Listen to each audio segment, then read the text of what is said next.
Chapter 1. Home is where the heart is.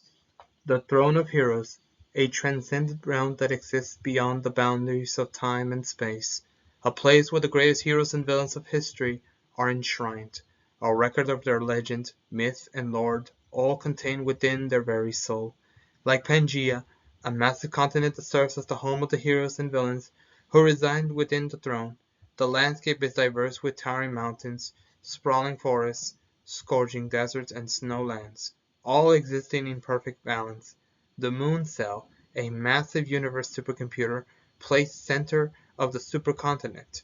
Kyo stood on the grassy plains of Greece, surrounded by lush forests and rolling hills that stretched as far as the eye could see. With a cane in hand, he continued his warm-up exercises.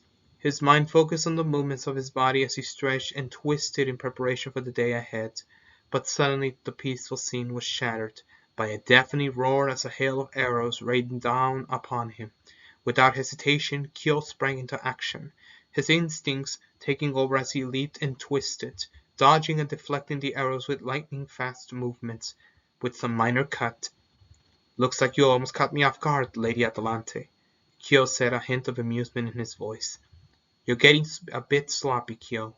Atalante thought her eyes piercing through him. "You're going to have to do better than that if you want to survive. You are starting from the basics." "Yes, ma'am," the student replied energetically. She had Kyo do some stretches to loosen up his muscles. Then she had him do some basic moves, such as jumping jacks and push-ups, to increase his heart rate. Once the warm-up was done, Atalante reminded Kyo on how to improve his agility and reflexes. She had him practice dodging and weaving through an obstacle course of trees, boulders, and ropes. Atalante shot arrows at him to increase the difficulty levels, which Kyo expertly dodged and evaded. Once her training session was done, Kyo took a seat on a rock to catch his breath. "How are you feeling, Kyo?" she asked. "I'm good. I would have probably be dead if all of you had not supported me," he responded.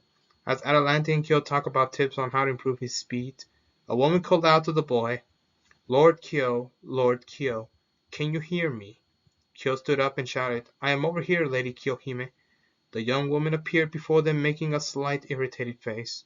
"Lord Kyo, mind explaining why you did not wait for me to fetch you for today's training schedule?" You see, I was feeling a little bit restless today, so I went for a run," he said nervously. "As your assistant, it is my job to make sure that everything is done on time and you don't get yourself seriously hurt," she says while typing on a tablet. "Oh, woe is me! What should I do without you, my dear lady?" he said playfully. Kyohime sighed. "Just promise me that you won't leave me behind, Lord Kyo. Now your schedule is out of order. You were supposed to train with Quetzalcoatl on Lucha Libre, not Atalante." Okay, I promise. "But things happened while I was out running," he said.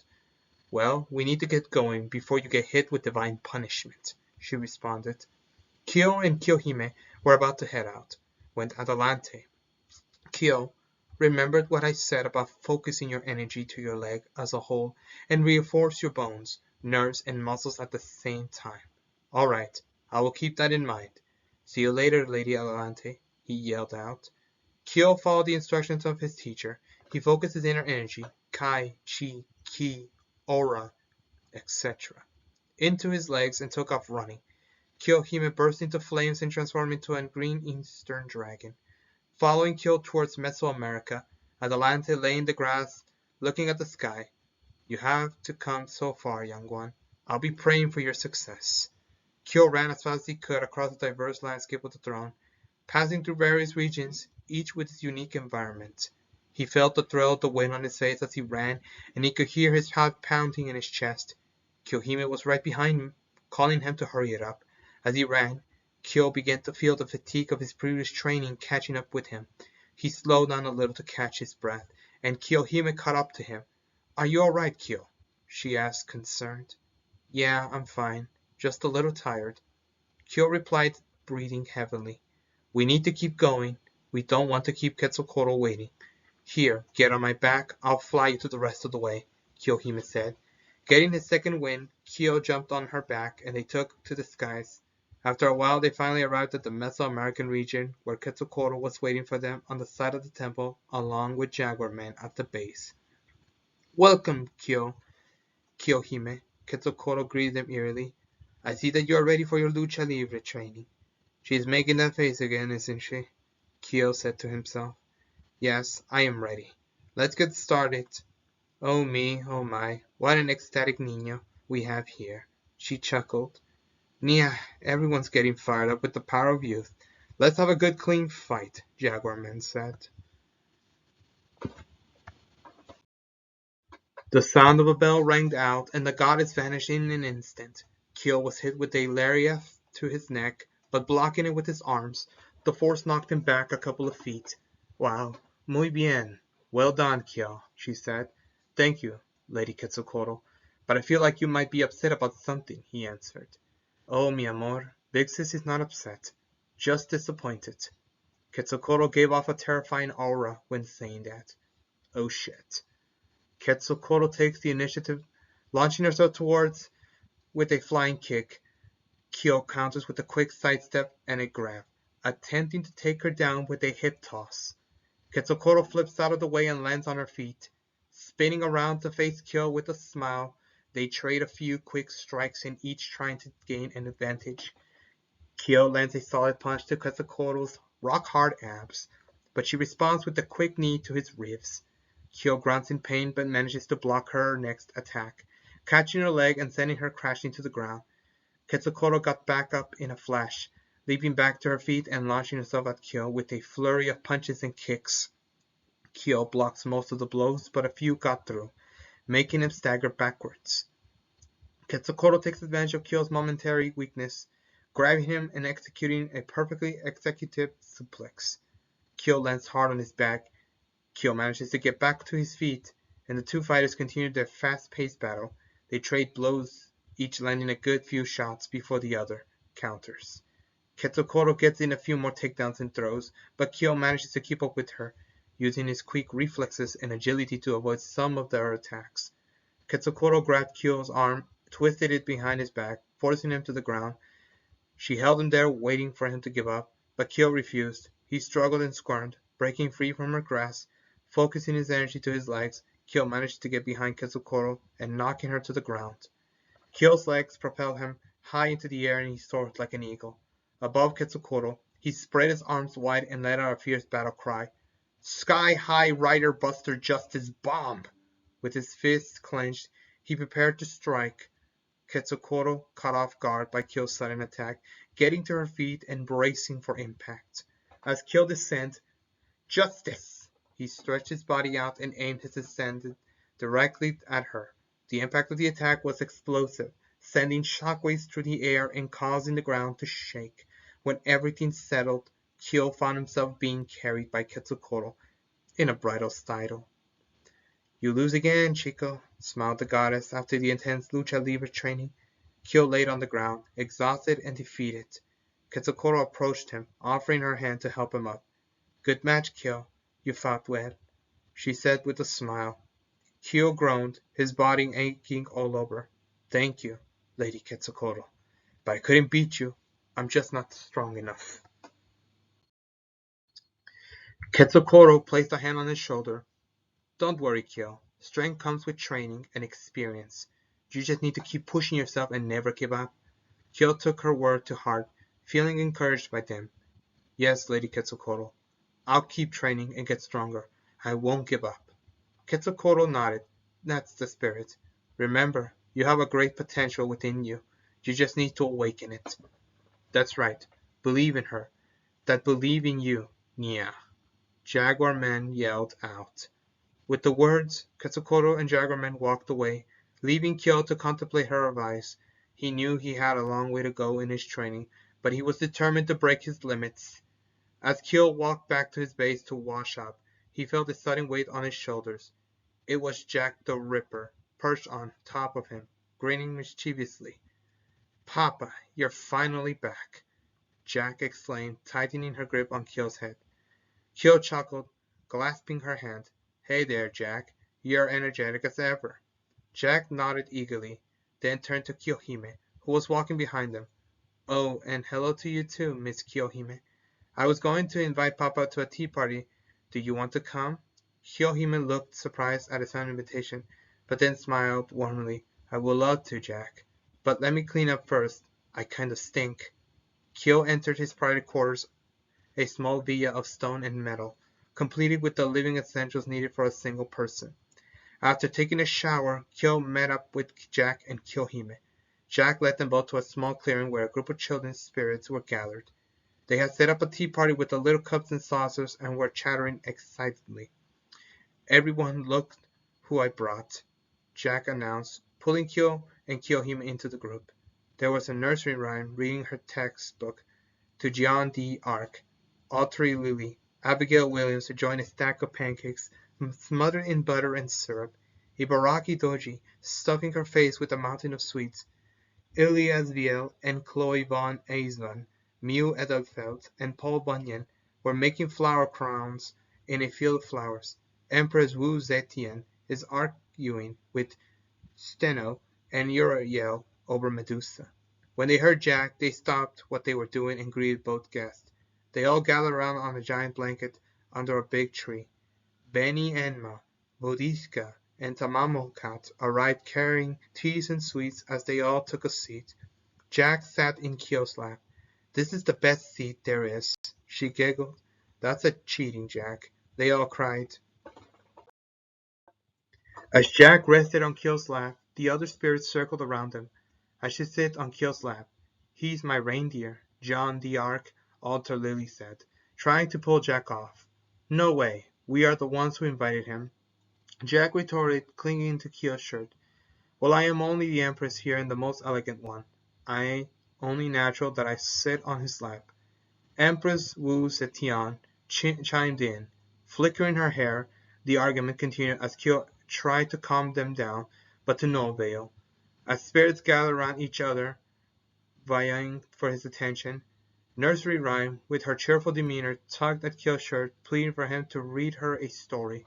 Jean the Ark Altar Lily latched herself into Kyo's back, giggling. Abigail Williams, with her shy smile, quietly asked Kyo if he wanted to play a game with her. Ilya and Chloe, the mischievous duo, giggled and whispered among themselves, trying to come up with a plan to catch Kyo's attention. Miu, the reserved and quiet one, sat patiently by Kyo's side, waiting for her turn to speak. Meanwhile, Paul Bunyan grew big, towering over the others, leaned down to Kyo, asking if he wanted to enjoy riding on her shoulders while she walked through the land. Empress Wood stood regally beside Kyo, watching this order unfold with thin amusement. Steno and Uriel bickered amongst themselves, arguing if they should sit on Kyo's other knee or have him on all fours and sit on top. Medusa, trying to keep the pace between everyone, Bentiana, Boudica, and Tamamo Cat were giggling. The noise and commotion escalated as each spirit tried to outdo the other to gain Kyo's attention. In the end, Kyo found himself surrounded by a sea of colorful spirit personalities, each one clamoring one after another. Though overwhelmed, he couldn't get the feeling for their company and the warmth they brought to his life. "You seem to be enjoying yourself, Kyo," a small fairy said while piercing herself on his shoulder. "Good afternoon, Ark. Not sleeping this time?" he retorted. "Why would I? Missing this out of a question, although it is still hard to believe that a punk like you becoming quite the ladies' man," the little fairy snickers. Kyo chuckled as the Ark teased him about his popularity among the girls. He took a sip of his tea and replied, "It is not like that, Ark. They're just my friends." Ark giggled mischievously. "Sure, Kyo, if you say so." Kyohime was sitting behind him, said, "Kyo, it's almost time for your next meeting with the Lord Yagyu Monenori," while looking at her tablet. "All right, then. Let's head out." Kyo finished drinking his tea and making his way to the next training session.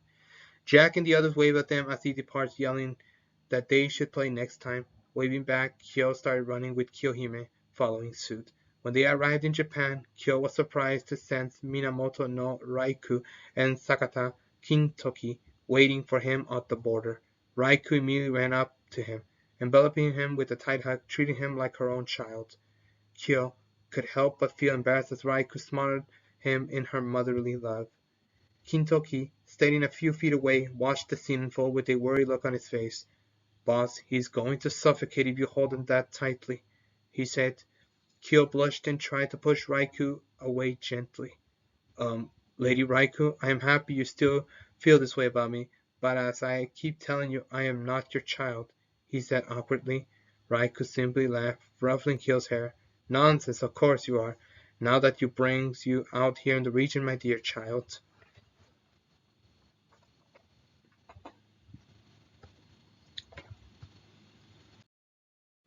Training with Lord Yagyu Munemori, he replied. Oh me, oh my, it fills my heart with joy to see my son constantly grow up big and strong. It makes Mama so happy. She cried out. Now, now, boss, there's no need to go overboard, Kintoki said. Shall we go, Kyo? We don't want to keep Lord Munemori waiting. Kyo Hime reminded him. My, may we come with you to watch? Raikou asked. Sure, he replied. As they walked through the forest of cherry blossoms, they reached a small clearing where an old man meditates near a waterfall, calm and serene. Ah, you made it. Are you ready, boy? The old man said. Yes, I am, Lord Munenori, Kyo replied. Good. This time we will not be using wooden swords. Yagyu drew his katana from his waist in preparation for the fight. Yes, sir. Arc, if you please. Kyo placed both his hands on the left side of his waist and gathered of silver particles entered into his hand. A katana takes form. The blade was sharp and deadly with intricate engraving etched into the metal. Kyo grasped the hilt of the sword tightly and swung it in a wide arc. The sound of metal echoes through the forest. Kyo and Yagyu found themselves standing in a lush, picturesque landscape near the magnificent waterfall. The rushing sound of cascading water filled the air, creating a serene and peaceful ambience. It was in this natural sanctuary that they had decided to engage in this spar session, the master deciding to test his students' skills. With a respectful bow, Kyo and Yagyu positioned themselves a few feet of meters apart, focused on each other. The mist from the waterfall danced around them, adding an ethereal touch of the scene. As the spar began, Kyo and Yagyu moved with a smooth precision, their swords clashing and ringing out in the air. Their movements were like a well-choreographed dance, each strike and parry executed with expertise and finesse. Kyo, fueled by determination and the perception of his surroundings, tapped into his inner strength. He unleashed a series of lightning-fast attacks, his sword swirling through the air with incredible speed.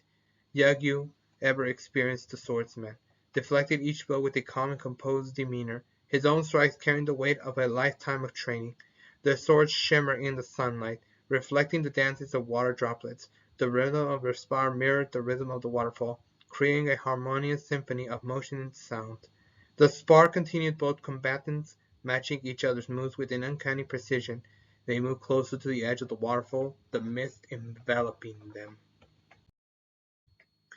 As the spar neared its climax, Kyo and Yagyu intensified his attacks, both their swords clashing with even greater force.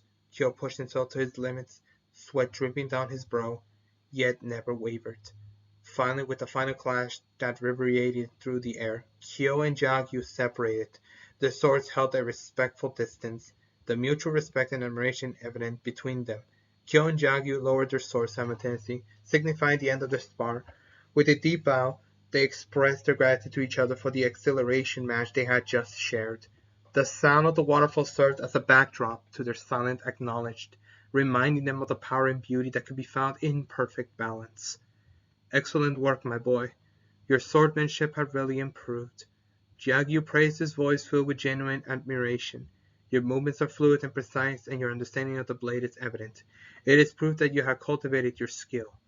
You're honoring me with your words, Lord Minorinori. While bowing to his teacher.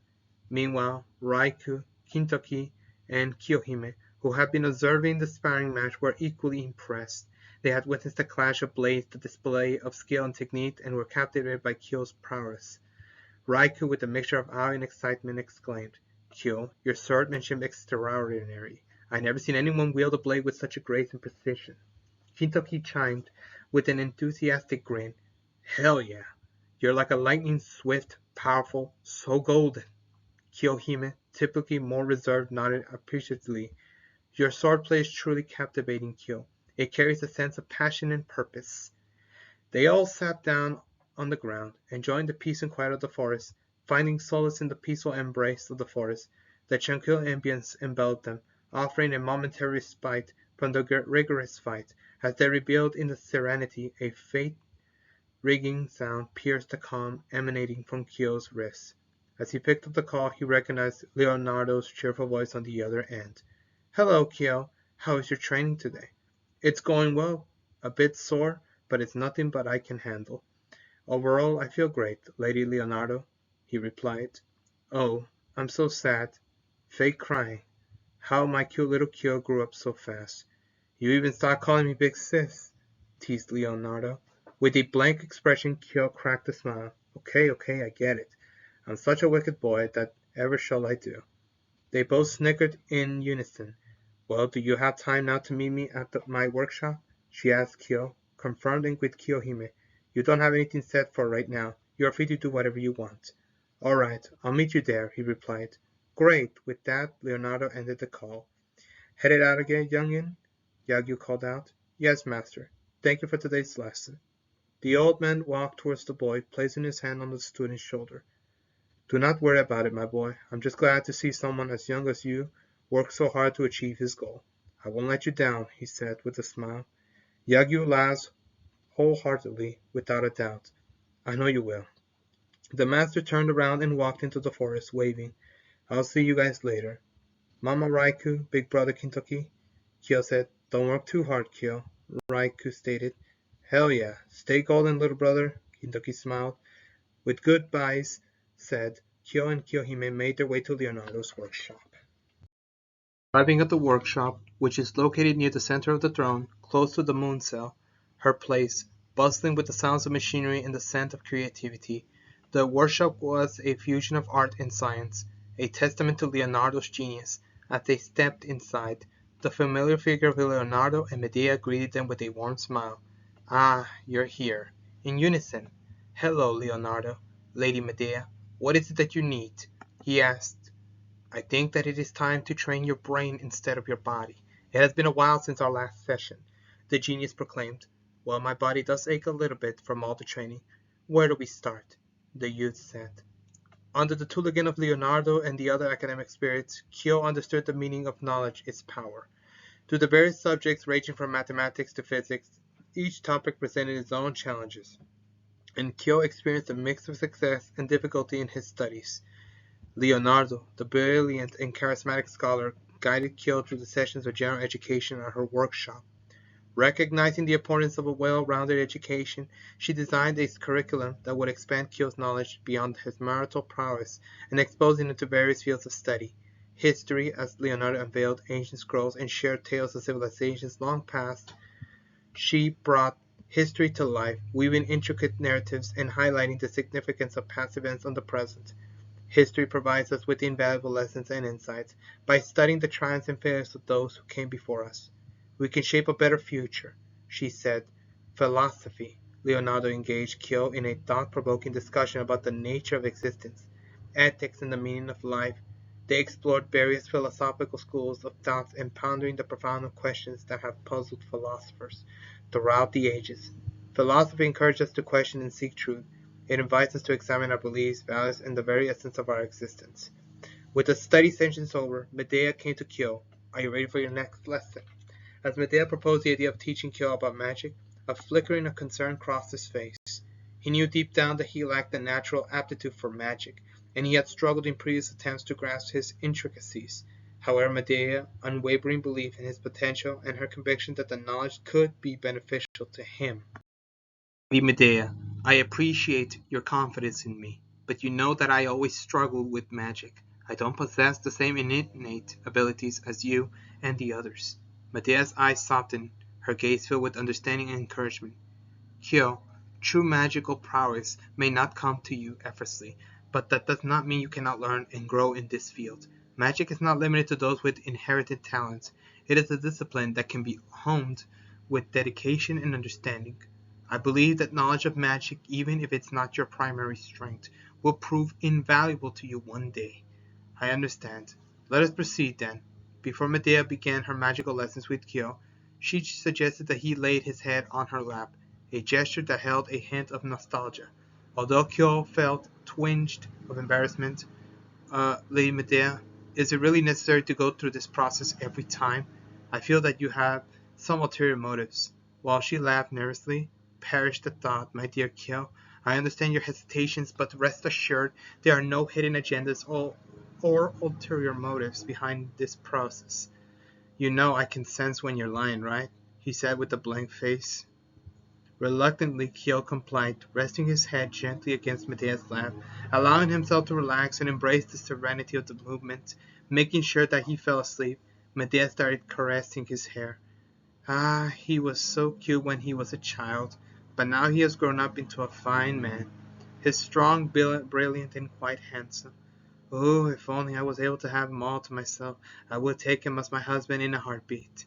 As Medea was lost in her fantasies, Leonardo cleared her throat. Ah, Leonardo, how long have you been there? Medea stammered, attempting to regain her composure. Since Kyo placed his head on her lap, she said, "You with a deadpan expression." Leonardo's expression softened slightly. She let out a small sigh, her stern demeanor giving way to a more compassionate one. "I know, Medea, but let's keep our focus on the task at hand. We have much to accomplish," Leonardo said, her voice laced with a mix of concern and determination. Medea nodded in agreement.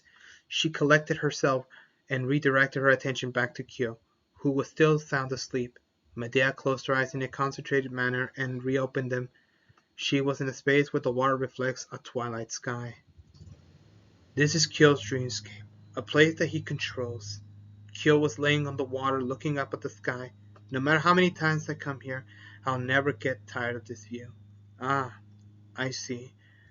That a good thing, Medea said, a hint of nostalgia in her voice as she recalled the previous encounter in Kyo's dreamscape. Kyo, let us delve into the basics of magic once more. This time we will go even further, delving into the realms of advanced arcane knowledge. As his teachings command, Medea guided Kyo through the intricacies of spellcasting, exploring advanced techniques and the control over mana. They delved into complex rituals, studied ancient incantations, and ventured into the depths of forbidden knowledge. In the dreamscape, Kyo could perceive the vivid colors and vibrant energies of magic, allowing him to visualize and grasp the concept more effectively. Medea encouraged him to trust his instincts and tapped into his sixth sense, which enhanced his perception of magical auras and energies. Medea demonstrated a few basic spells, showcasing the proper techniques and invocations. She guided Kyo through the precise movements, teaching him the importance of the flow of energy. With patience and expertise, she helped him grasp the nuance of spellcasting, ensuring he understood the importance of accuracy and control. Continuing their session, Medea introduced Kyo to black, white, and enchantment magic. She explained the power of symbols, sigils, and sacred objects in enhancing magic abilities and creating projective barriers. She emphasized the importance of respect and responsibility in handling such forces, cautioning against the misuse of magic. Things went smoothly, don't you think, Kyo? Medea said as Kyo faced down on the floor with steam coming out of his ear. Kyo slowly lifted his head from the floor, a dazed expression on his face as he tried to regain his composure. Steam continued to escape from his ears, a sign of his intense frustration.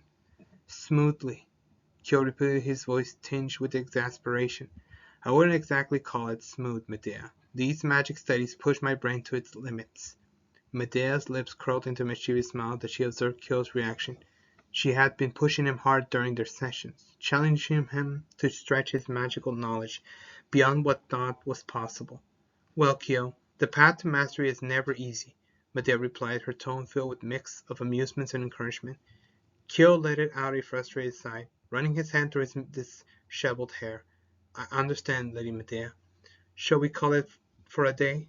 she tells her student. "Yeah, I'm exhausted," he replied, as both Medea and Kyo left the dreamscape. A small black sphere rises from the water, floating completely still in the vast space. Back at the workshop, Kyo and Medea woke up to the sound of Leonardo tinkering with her inventions. She turned to them with an inquisitive expression, awaiting Kyo's report. Kyo took a moment to gather his thoughts before speaking. "The study with Medea went well. Still having a hard time understanding the idea of advanced magic. I am sure that in due time you will understand," Leonardo said with confidence. Hopefully, he said, disheartened. Where is Lady Kiyohime? Oh, she went home to do some errands, Leonardo answered. I see. Well then, I'm going to meet Lord Hassan. I'll talk with you guys later. Kyo exhaled. Kyo picked herself up, started walking towards the door, until Leonardo spoke out. Kyo, I need to talk to you about something important. I'll be waiting at your place when you are done. With a nod, Kyo left the workshop. It has been 10 years, hasn't it? Medea questioned. Yes, Leonardo replied, her voice tinged with a hint of melancholy. 10 years since that fateful day when Kyo was sent here, bloodied and broken. As Kyo made his way towards the mountain in Jerusalem, he wouldn't help but feel a sense of anticipation building within him. The journey had been long and arduous, but he knew that awaited him at the peak was worth every step. The mountain stood tall and majestic, its rocky terrain contrasting with the clear blue sky above. Kyo took a moment to catch his breath. It was a place of ancient wisdom and mystique, and he could sense the presence of something extraordinary, yet dark. Kyo began his ascent, carefully navigating the treacherous path that led to the top. As Kyo stood at the summit of the mountain, surrounded by the enigmatic presence of Lord Hassan, he noticed the arrival of 3 other figures. They were the famed assassins of the Hassan clan, Serenity, 100 Persona, and Cursed Arm. Serenity, with her serene and graceful demeanor, approached Kyo with a gentle smile. Her presence emanated tranquillity, and Kyo felt a soothing aura enveloping him as she neared. She was known for her poison-based techniques and her ability to manipulate the deadliest toxins with delicate precision. 100 Persona, on the other hand, exuded an air of mystery. With her ever-changing appearances and personas, she represented the versatility and adaptability of an assassin. Each of her personalities had a unique skill and capabilities, allowing her to seamlessly blend into any situation and strike with unexpected precision. Cursed Arm, with his rugged and battle-worn appearance, approached Kyo with a stern expression. His cursed arms, adorned with death magic, hinted at his prowess in a close-quarters combat. Cursed Arm was renowned for his relentless determination and his unyielding loyalty to the Hassan. With the combined wisdom of mentorship of Lord Hassan and his fellow assassins, Kyo learned the way of the shadows. They all taught him their assassination techniques, especially the presence of concealment skills. Welcome, apprentice. Lord Hassan's voice resonated within Serene's wisdom. We have been expecting you. Bowing his head, Kyo speaks. It has been a while, Lord Has. Before he finished the sentence, the old man growled in a low voice. Sparks of blue flame steeped out of his skulls. I mean, Gramps. Lord Hassan's eyes twinkled with amusement. A slight grin was made behind his mask. The others giggled at what they witnessed before them. Come along, we have work to do, the hermit said. Kyo followed Lord Hassan and the others into the depths of the cave. He could feel the weight of their expectations resting upon his shoulders. The air grew colder and more oppressive, the darkness enveloping them like a shroud. They arrived at a spacious chamber, faintly illuminated by the torchlights. Kyo, Lord Hassan's voice resonated in the chamber. Presence concealment is a crucial skill for an assassin. It allows you to move undetected, to become one with the shadow. Show me the fruit of your labor. Kyo took a deep breath. Studying his nerves and focusing his mind on the task at hand, he visualized himself blending into the surroundings, becoming nothing more than a whisper in the wind. He silenced his footsteps, ensuring each movement was deliberate and in control. His breathing slowed, his heartbeat steadied, and he let his awareness expanded. Attuning himself to the subtle energies around him, silently he began to move his steps, barely registering against the rocky ground. He melded into the darkness, his presence diminishing until he became little more than a fleeting thought, a figment of imagination. Hassan observed with keen eyes, his gaze unyielding yet fair. Serenity, 100 Persona, and Cursed Arm remained silent, their presence melding seamlessly with the shadows. Watching Kyo's every move, Kyo navigated the chamber, testing his limits of his presence and concealment. He slid past pillars and stalagmites, avoiding patches of light that threatened to betray his position. He used every inch of his training and natural instincts to remain hidden, his focus unwavering. Minutes turned into hours as Kyo continued his elusive dance through the chamber. The test of presence concealment was not just about physical stealth, but also about maintaining mental clarity and suppressing any wavering doubts or distractions. Finally, Kyo reappeared before Lord Hassan. His form materialized from the shadow. The other senses nodded in approval, acknowledging his display of skills and determination. "Well done, boy," Lord Hassan's voice resonated with pride. "You have shown great progress in honing your presence concealment. But remember, true mastery of this art requires unwavering focus, control over your own presence, and acute awareness of your surroundings. Continue to practice and refine all your abilities." Kyo bowed respectfully, grateful for their guidance and recognitions. He makes his way down the mountains, exhausted from everything that had happened. All he wants to do is go back home and sleep. As Kyo entered his living quarters, he immediately sensed Leonardo's presence. The room was bathed in a soft glow from the flickering lights, casting dancing shadows on the walls. Leonardo sat on the couch, her eyes fixed on the window. "Leonardo!" Kyo called out softly, breaking the silence that enveloped the room. "I'm back. Is everything all right?" Leonardo looked up, her eyes meeting Kyo with a mix of sorrow and determination. She offered him a faint smile before patting the empty spot on her couch beside her. "Come, Kyo. There's something important I need to discuss with you," she said, her voice carrying a weight of seriousness. He took a seat, waiting for her to say what she needed to say. "It's time for you to return home."